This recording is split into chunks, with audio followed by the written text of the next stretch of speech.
Halo Sobat IT Manager, Infrastructure Engineer, System Integrator, MSP, CIO, CTO, pengguna PRTG existing, dan komunitas observability dan AIOps. Selama bertahun-tahun, PRTG menjadi salah satu tools monitoring paling populer di Indonesia. Banyak perusahaan menggunakan PRTG untuk memonitoring network, server, bandwidth, bahkan data center. Tetapi sekarang dunia IT berubah sangat cepat.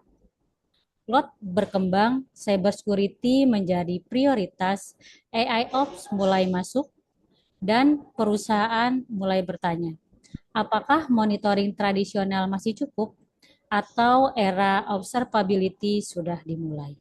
Hari ini kita akan membahas secara terbuka apa era PRTG sudah berubah bersama Mas Aji Nugroho. Nah, Mas Aji, mengapa PRTG dulu sangat kuat ya, Mas? Oke, pertanyaan yang sangat baik sekali, Mbak.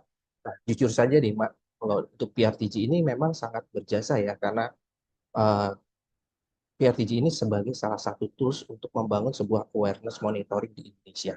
Karena sekarang ini masih banyak dari level pendidikan, kampus, kemudian ada perusahaan, kemudian ada sistem integrator ini yang mempergunakan PRTG.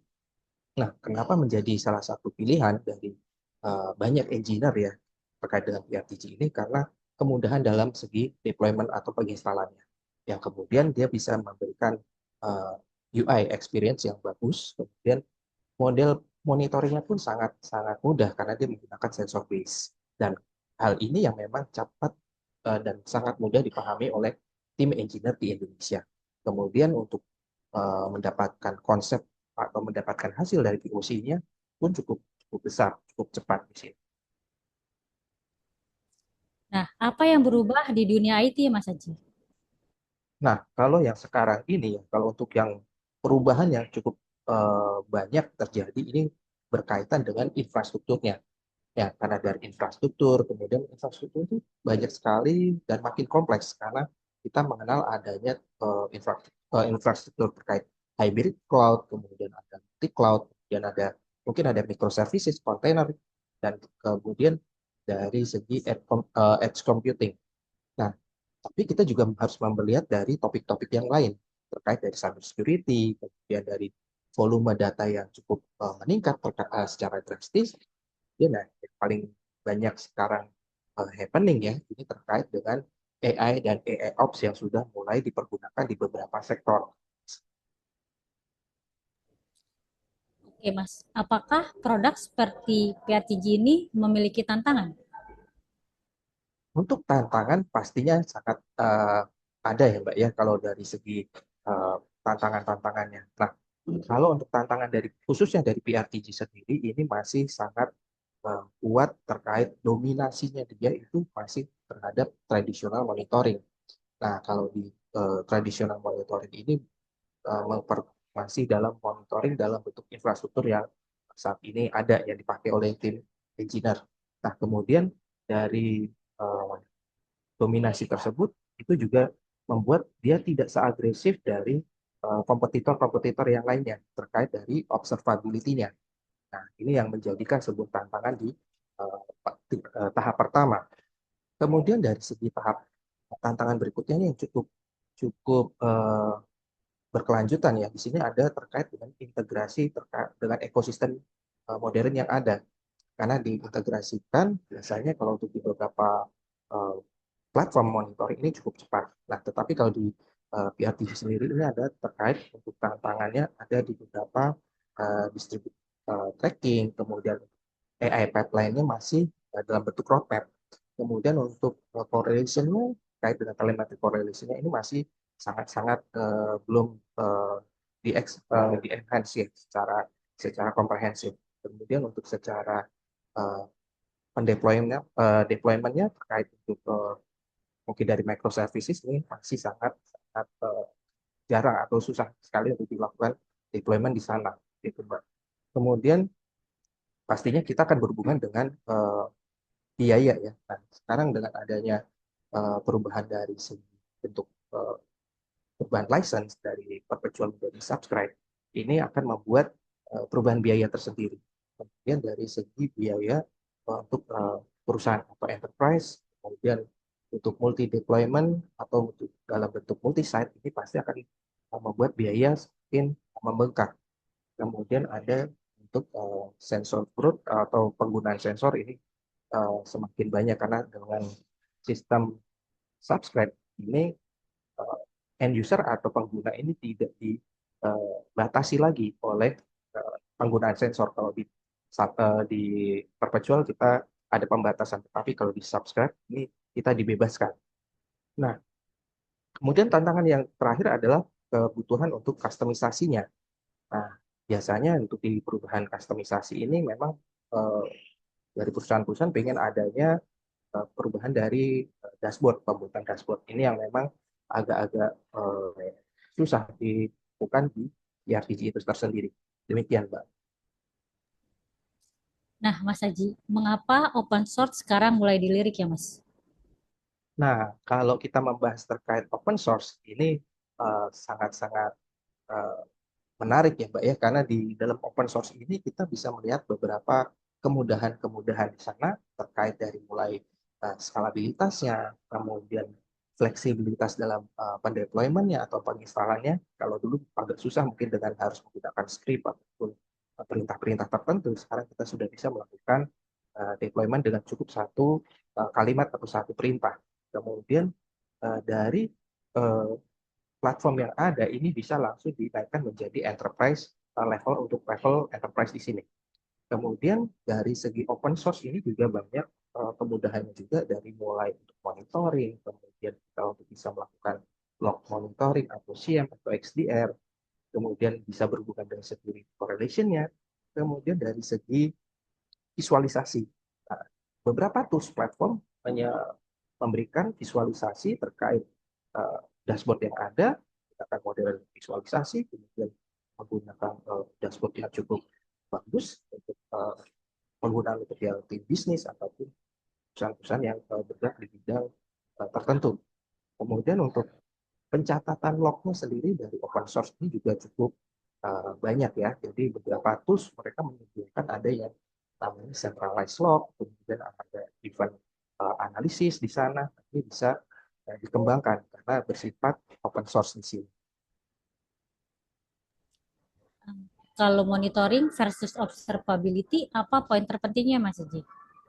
Nah, kalau kita berbicara tentang monitoring versus observability-nya, kita kalau melihat dari kalimat atau kata dari monitoring tersendiri, monitoring berarti kita melihat sesuatu, berarti kita tahu ada sebuah masalah, berarti kita memonitor dan scope dari potensi use case yang ada.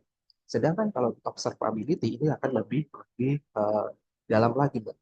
Jadi posisinya, katakanlah kita tahu ada masalah, tetapi ada pertanyaan berikutnya, kenapa masalah itu terjadi? Dan pasti ada beberapa rentetan-rentetan pertanyaan berikutnya. Misalnya, apakah terjadi dampaknya, apakah dampak ke siapa atau ke bagian apa, kemudian korelasinya terkait di sektor bisnis misalnya, ini lari kemana, berhubungan ke siapa, ya. Terus dari sana akan dapatkan akan menimbulkan prediksinya seperti apa. Apakah dari segi bisnis akan turun, kalau secara kita memandang dari kacamata network, misalkan kalau kita melihat ada karena switch atau router yang bermasalah, dampaknya akan lari kemana? Apakah jaringan itu akan lambat atau bagaimana? Kemudian korelasinya terhadap bisnis seperti apa dan prediksi terhadap si router ini ke depannya seperti apa? Apakah dia di bulan berikutnya akan drop atau akan ada harus kita maintenance? Itu kita harus lakukan pengamatan yang lebih lebih dalam lagi sih, Bang. Itulah perbedaan dari monitoring dan observability. Oke, Mas. Apakah PRTG nanti akan hilang? Nah, sebuah pertanyaan yang cukup cukup bagus nih, Pak. Nah, untuk PFTG akan saya jawab tidak akan hilang karena dia ada segmentasi tertentu untuk masih pengguna atau end user untuk yang menggunakan PRTG ini masih masih ada. Karena kenapa PRTG ini masih dipakai? Pertama, PRTG ini masih kuat untuk di mid market. Ya, yang pertama di mid market, kemudian Kita tahu kalau untuk kita mendeploy PRTG ini cukup cepat, bisa mudah ya. Jadi ini salah satu key point-nya di sini.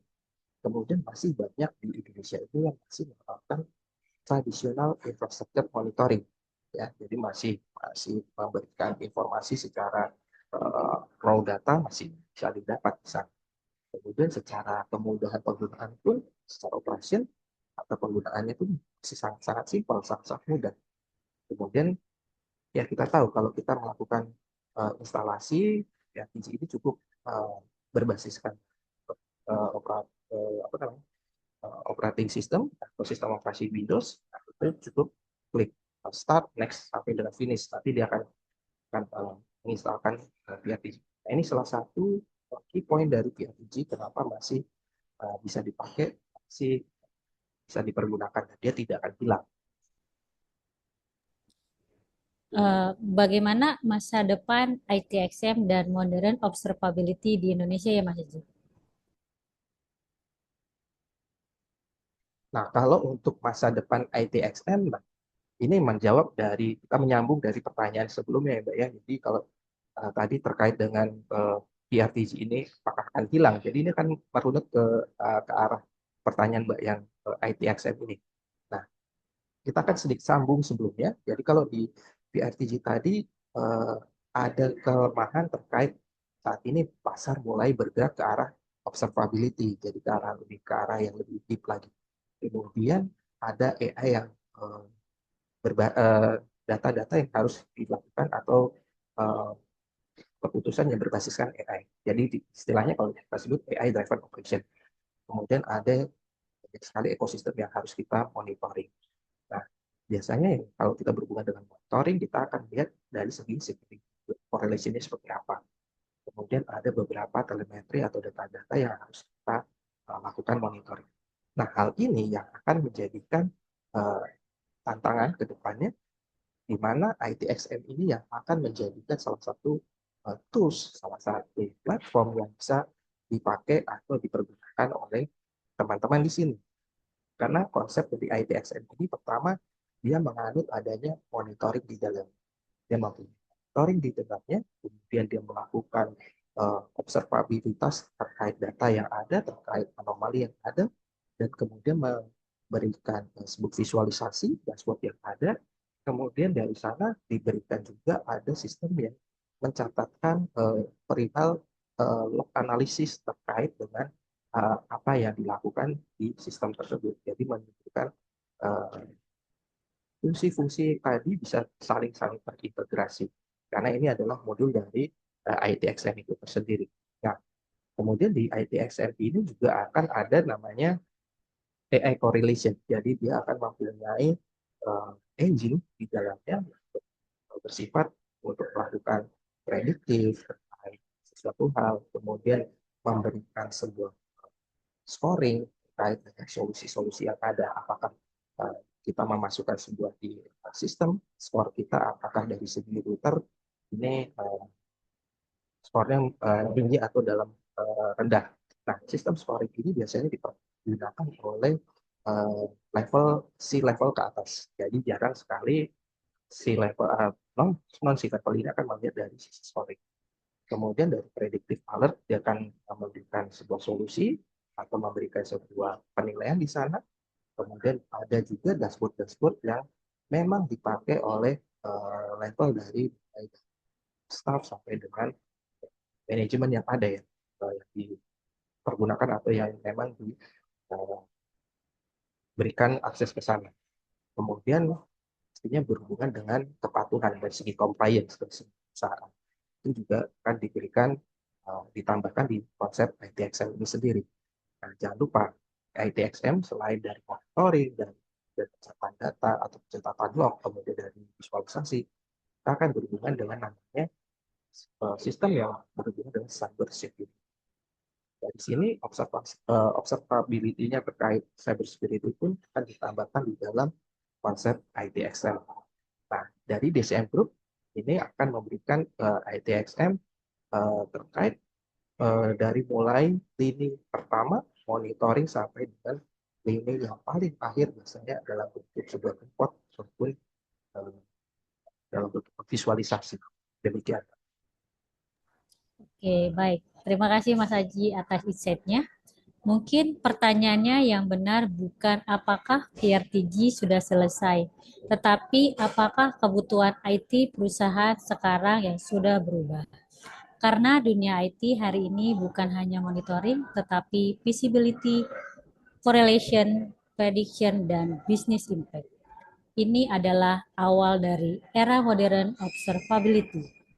Kalau Anda tertarik membangun observability modern berbasis open source dan AI Ops, atau ingin memahami bagaimana evolusi monitoring setelah era tradisional NMS, silakan follow ke Daya Cipta Mandiri Group, karena transportasi IT dimulai bukan dari membeli tools, tetapi memahami perubahan eranya.